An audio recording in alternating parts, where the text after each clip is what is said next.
E aí, São Paulino e São Paulina, como vocês estão? Tudo certo? Bom, nesse vídeo a gente vai falar um pouco sobre o externo de São Paulo, falar um pouco sobre o camarote que vai se desenvolver no Morumbi, falar sobre as dívidas trabalhistas, porque ontem saiu o balanço financeiro de 2022, então tem muita análise para a gente fazer financeiramente sobre São Paulo e comentar um pouco sobre o jogo de amanhã. A gente vai fazer um pré-jogo amanhã, mas comentar um pouco algumas situações específicas da partida de amanhã contra o Curitiba. Certo? Então, se você gosta desse nosso conteúdo, você pode deixar o seu like, se inscrever no canal, que é muito importante, além de ativar o sininho para você receber notificações sempre que a gente enviar o conteúdo novo aqui no canal. Certo? Então, tamo junto. Bom, a primeira notícia aqui para dar para você é sobre o Rogério Ceni. O Rogério Ceni está sendo especulado em alguns rivais aqui de São Paulo. O Santos, umas semanas atrás, foi especulado. Agora o Corinthians, porque né, a gente sabe o que aconteceu com o Cuca foi acusado de estupro e tudo mais, tá? A torcida colocou uma pressão muito grande, o Cuca pediu para sair com uma semana de trabalho, e agora o Rogério Ceni está sendo especulado lá no Corinthians. Então, o presidente do Ilho falou um pouco mais sobre essa possibilidade, falou que não quer pensar muito nisso agora, enfim, sabe que o Rogério é um ídolo muito grande para o rival do Corinthians, né, o de São Paulo e tudo mais, então isso pesa bastante, mas por enquanto não quer pensar sobre isso. Mas sim, a gente sabe que o Rogério, bom, esperamos que o Rogério não aceite nenhuma proposta do Corinthians. Já falou várias vezes que não gosta do Corinthians, que não joga no Corinthians, que não treina Corinthians. Então, assim, acredito que isso não vai acontecer. E falando um pouco mais sobre o Rogério Ceni, ele acertou a rescisão. Algumas informações falavam que o Rogério não ia aceitar essa rescisão e nada mais, acabou aceitando, vai aceitar essa rescisão, é o direito dele totalmente, então não tem nada de errado nisso.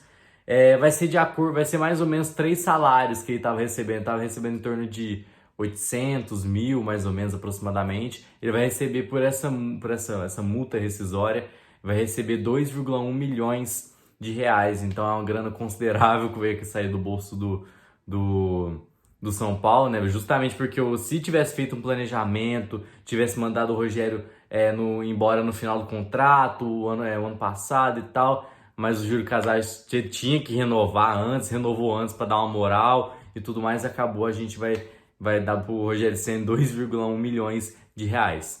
Bom, agora falando um pouco sobre o camarote sensorial, que tem um projeto, né, que está rondando sobre fazer esse camarote sensorial, porque alguns clubes, né, a maioria dos clubes estão pensando na inclusão social de algumas pessoas, enfim, todos os tipos, né, e características de pessoas diferentes e tudo mais, estão fazendo essa inclusão para melhor adaptação para as pessoas no estádio. E o São Paulo não ficou de fora e está tendo um projeto para fazer um camarote adaptado para pessoas que têm TEA, que é transtorno de espectro autista, e TDAH, transtorno de déficit de atenção e hiperatividade. Então, vai fazer um camarote específico e tudo mais, não sei como funciona, mas tá esse projeto com especialistas e tal para fazer um camarote específico para esse tipo de pessoa que tem esses transtornos, poder adaptar, poder assistir o jogo como qualquer pessoa, como qualquer torcedor. Então, é uma atitude muito valiosa que vai adaptar para todos os tipos de torcedores assistir da melhor maneira possível o jogo de São Paulo. E agora falando sobre as dívidas trabalhistas que a gente sabe, na quarta-feira foi feito um balanço financeiro de 2022 geral, então com a análise desse balanço financeiro e tudo mais, foi pegando alguns aspectos interessantes sobre o ano passado, principalmente as dívidas trabalhistas com jogadores e ex-jogadores do clube. Então, assim, a gente tem uma maior dívida, assim, no geral, foi 50 milhões aproximadamente, passa 50 milhões, 51 milhões mais ou menos. Mas a maior dívida com algum jogador que a gente tem é justamente o Daniel Alves, que gira em torno de mais ou menos 20,4 milhões. Então é isso que a gente deve pro Daniel Alves, que a gente está pagando por mês. A gente sabe que o São Paulo paga por mês o Daniel Alves 400 mil, então tá quitando de pouquinho em pouquinho. Bom, esse problema todo só se desenvolveu por conta do Leco, essa má gestão terrível do Leco, que colocou um salário milionário pro Daniel Alves, que acabou não entregando nada, tá preso hoje em dia e tá recebendo dinheiro de São Paulo. Então, assim, tudo isso por uma má gestão, a gente tá devendo 51 milhões aproximadamente para jogadores. Aí tem Hernanes, tem Pablo, tem Xandão, tem Daniel Alves, tem Juan Fran, tem tudo. Todos os tipos de jogadores que você imaginar tem que vão receber dinheiro de São Paulo conforme os meses. Tem antigos, jogadores antigos, o Richarlison, né, o volante campeão do mundo, Libertadores e tal, também vai receber dinheiro de São Paulo, então tudo isso é responsável por uma má gestão do clube.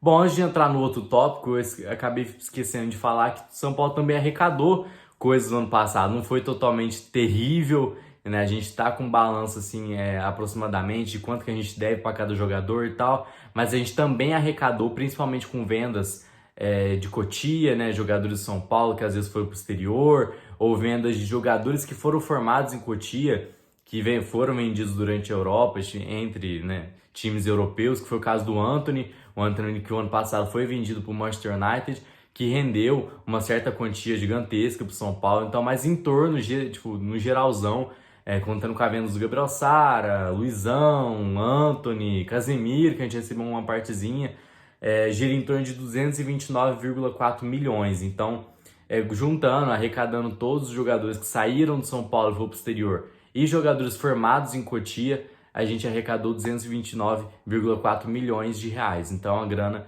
considerável, mas se não fosse a venda do Antony, a gente estaria ferrado. Vamos ver como que vai ser esse ano.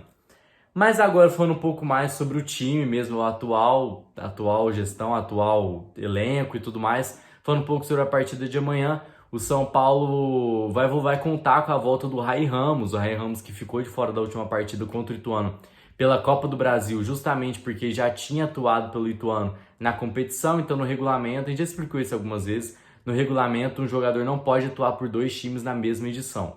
Então o Ray Ramos foi um destaque na última partida, mas agora contra o Curitiba deve voltar. Então é um problema, assim, por enquanto está estabilizado, mas no segundo semestre eu imagino, os torcedores imaginam que o Dorival vai ter problemas sim na lateral direita, porque isso vai voltar Moreira, vai voltar Igor Vinícius, aí tem Natan, Rafinha, Orejuela, Ray Ramos, então são 6 laterais para uma posição só. Então algum deve ser sim descartado, vendido. O principal é o Natan, que está tendo interesses do Brasil e do exterior, mas é um problema da lateral direita, que já comentando do Ray Ramos, que é um problema que vai ser decorrente. A gente vai comentar nisso daqui a alguns meses, quando esse problema surgir, mas é uma coisa que já tem que se pensar. E agora falando um pouco sobre a Copa do Brasil, o sorteio da Copa do Brasil, que já foi marcado, vai ser no dia 2 de maio, na terça-feira que vem, 1h da tarde, que vai contar com 16 times, obviamente, incluindo Flamengo, Cruzeiro, Santos, América Mineiro, Sport, Atlético Mineiro, Fluminense, Corinthians, Fortaleza, Atlético Paranaense, Bahia, Botafogo, Grêmio, Inter e Palmeiras e, obviamente, o São Paulo. Então, qualquer um desses times que eu citei aqui, a gente pode enfrentar, né, nesse novo sorteio, nessa nova fase da Copa do Brasil, certo? Agora as coisas começam a complicar um pouquinho, não tem Ituano, não tem nada, agora é só realmente time grande, time de grande expressão. Bom, mas foi isso, espero que você tenha gostado desse vídeo. Se você gostou, você pode deixar o seu like, se inscrever no canal, que é muito importante pra gente, além de ativar o sininho para você receber notificações sempre que a gente enviar algum conteúdo novo aqui no canal. Lembrando que a gente posta vídeo todos os dias aqui no YouTube, exceto no domingo, mas também está muito presente no Instagram, TikTok e Kawaii, certo? Sempre trazendo informações bem detalhadas e diariamente aqui para vocês, certo? A gente volta agora amanhã falando um pouco sobre o pré-jogo da partida contra o Curitiba. A gente vai postar o vídeo um pouco mais na manhã, no almoço ali, para a gente já ter uma base, alcançar um número de pessoas aqui para estar bem preparada para o jogo, vai ser mais cedo também, às 4h30. Então, a gente se vê amanhã, certo? Um beijo, vamos São Paulo, tamo junto.